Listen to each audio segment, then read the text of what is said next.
Hello everyone, welcome back to another exciting programming tutorial. Today we are going to learn what is switch case in C language. Switch case statement evaluates a given expression. Today we are going to evaluate its value, which is a matching certain conditions. It executes the statements associated with it. Okay, basically it is used to perform different action based on different conditions. Switch case में क्या होता है, जो switch case statement होता है वो allow करता है यूज़र को इवेल्युएट करने के लिए different type of variable against a list of possible values. Okay, it is like decision making tool. ठीक है, वो जो हमें help of variable against different blocks of code, okay, which are based on value of single variable.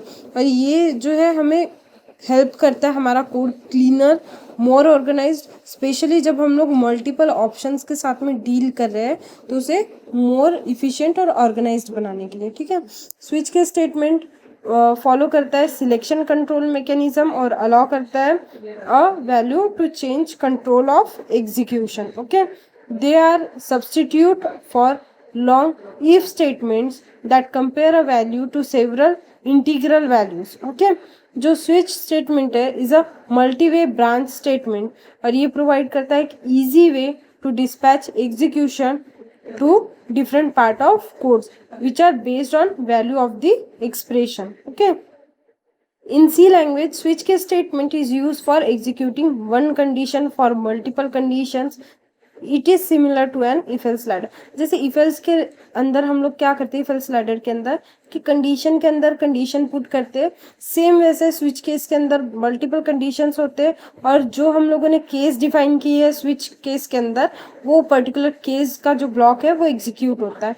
Syntax देखेंगे switch case statement का. Switch expression, यहाँ पे हम लोगों ने एक्सप्रेशन दिया हुआ है. सपोज हम लोगों को केस बी दी हुई है. अगर किसी पर्सन का या फिर बच्चे का ग्रेड जो है वो 80 के ऊपर है तो हम लोगों को केस ए में प्रिंट करना है कि स्टेटमेंट प्रिंट करना है. क्या स्टेटमेंट प्रिंट करना है? एक्सेलेंट. ठीक है, और हमने एक्सप्रेशन में बी दिया हुआ है तो केस बी में हम लोग क्या लिख रहे हैं, स्टेटमेंट लिख रहे हैं. जिस बच्चे का 60 to 80 के बीच में ग्रेड है उसको हम लोगों को वेरी गुड स्टेटमेंट ये प्रिंट करना है. ठीक है, तो एक्सप्रेशन में हमने बी दिया है तो ये वाला ब्लॉक जो है एग्जीक्यूट नहीं होगा, डायरेक्टली ये वाला ब्लॉक एग्जीक्यूट होगा.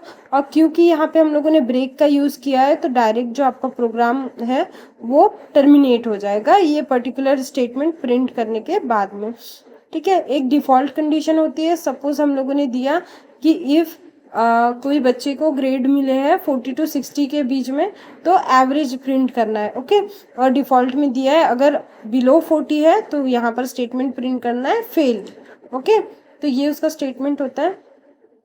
कुछ रूल्स होते हैं स्विच केस स्टेटमेंट लिखने के, वो हम लोग देखेंगे. स्विच स्टेटमेंट जो स्विच एक्सप्रेशन है वो या तो इंटीजर या फिर कैरेक्टर टाइप का होना चाहिए. मतलब अगर हम लोग स्विच केस में स्टेटमेंट दे रहे हैं या तो वो केस 1, केस 2, केस 3 रहनी चाहिए या फिर case A, case B, case 3 ऐसा रहना चाहिए. और वैल्यूज़ भी जो है वो इंटीजर या फिर कैरेक्टर कांस्टेंट रहने चाहिए.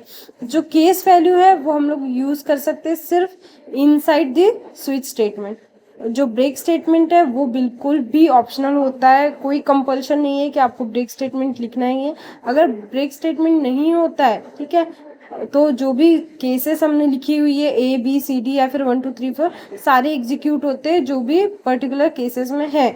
और इस कंडीशन को हम लोग बोलते हैं fall through condition. Okay, algorithm देखेंगे. एल्गोरिदम में क्या हो रहा है, स्टार्ट हो रहा है. यहाँ पे हमने एक्सप्रेशन लिखा है कि स्टूडेंट को जो है अगर अबाउ मार्क्स मिलते हैं किसके 80 अबाउ तो हम लोगों ने केस 1 एग्जीक्यूट करना है और प्रिंट करना है एक्सीलेंट.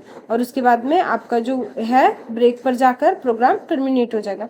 तो उसके बाद में एक्सप्रेशन अगर ऐसा है कि हम लोगों को प्रिंट करना है कि बच्चे को जो मार्क्स है ग्रेड्स है वो 40 to 60 के बीच में. ओके, 40 to 60 के बीच में तो डायरेक्ट केस 3 रन होगी और एवरेज लिखकर जो आपका प्रोग्राम है वो बंद हो जाएगा. ठीक है, डिफ़ॉल्ट में हम लोगों ने लिखा है कि फेल, क्या फेल प्रिंट हो जाएगा देन वो बंद हो जाएगा. Okay, then let's see program के थ्रू कैसे हम लोग ग्रेड प्रिंट कर सकते हैं। हम लोगों ने लिया हमारी स्टैंडर्ड इनपुट आउटपुट लाइब्रेरी ली पहले, उसके बाद में int main local variable definition है, यहाँ पे ग्रेड ली हम लोगों ने कैरेक्टर टाइप का। मैंने ऊपर बताया कि रूल्स होते हैं कि हम लोग कैरेक्टर और इंटीजर टाइप ही ले सकते हैं। हमने यहाँ पे इंटीजर टाइप लिया, बी हम लोग प्रिंट कर रहे हैं। सपोज स्टूडेंट का जो ग्रेड है वो बी है, तो हम लोगों ने क्या बोला था, अगर बी है या फिर इन बिटवीन 60 to 80 है तो हम लोग क्या करेंगे, वेरी गुड। यहाँ पर हम लोगों ने वेल डन प्रिंट किया है। ओके, तो हमारा जो ग्रेड है वो बी है, तो डायरेक्ट केस 1 ना एग्जीक्यूट होते हुए केस बी एग्जीक्यूट होगी और वहां पे प्रिंट में लिखेगा well done your grade is B. ठीक है, यहाँ पे आउटपुट देखेंगे, जब ऊपर वाला कोड एग्जीक्यूट होगा तो क्या होगा, वेल डन ये आउटपुट आएगा। ठीक है, हम लोगों ने ग्रेड क्या डाला था, बी डाला हुआ था। ओके, वैसे ही अगर सपोज बी नहीं होता, वहाँ पे जे या फिर के लिखा हुआ होता, हमने यहाँ पे कितने एफ तक के केस दिए हुए हैं, यहाँ पे जी या एच होता तो डिफॉल्ट कंडीशन रन होती थी और प्रिंट होता था इनवैलिड ग्रेड है करके। ओके, तो ऐसा एग्जीक्यूट होता है ये। हम लोगों ने आज क्या देखा, एक बार समझ ये कर ले गया, स्विच केस देखा हम लोगों ने। स्विच केस क्या करता है, मल्टीपल कंडीशंस को एग्जीक्यूट करने के लिए हम लोग स्टेटमेंट प्रोवाइड करते हैं। सिंटैक्स देखा स्विच स्टेटमेंट का, उसके बाद में हम लोगों ने देखा कुछ रूल्स होते हैं स्विच स्टेटमेंट के। देन उसके बाद में अल्गोरिदम देखा कि अल्गोरिदम और उसका फ्लो चार्ट कैसे वर्क करता है, कैसे एग्जीक्यूशन होता है स्विच स्टेटमेंट्स में। ओके, देन उसके बाद में हम लोगों ने प्रैक्टिकली देखा कि प्रोग्राम हम लोग कैसे लिखते हैं, कैसे हम लोग एक ग्रेड असाइन करेंगे और कैसे case A, case B, case C different type of cases लिखेंगे और कैसे ब्रेक स्टेटमेंट ब्रेक करता है और प्रिंट स्टेटमेंट जो पर्टिकुलर केस के अंदर वो पर्टिकुलर स्टेटमेंट आ रही है उसको प्रिंट करेगा। ओके, ये सारा कुछ हम लोगों ने आज देखा। ओके, होप आप लोगों को वीडियो पसंद आई होगी एंड आप लोगों को समझ में आ गया होगा कि स्विच स्टेटमेंट वर्क कैसे करता है। Okay, thank you friends and do subscribe to my channel and do share this video with your friends. Bye bye, thank you.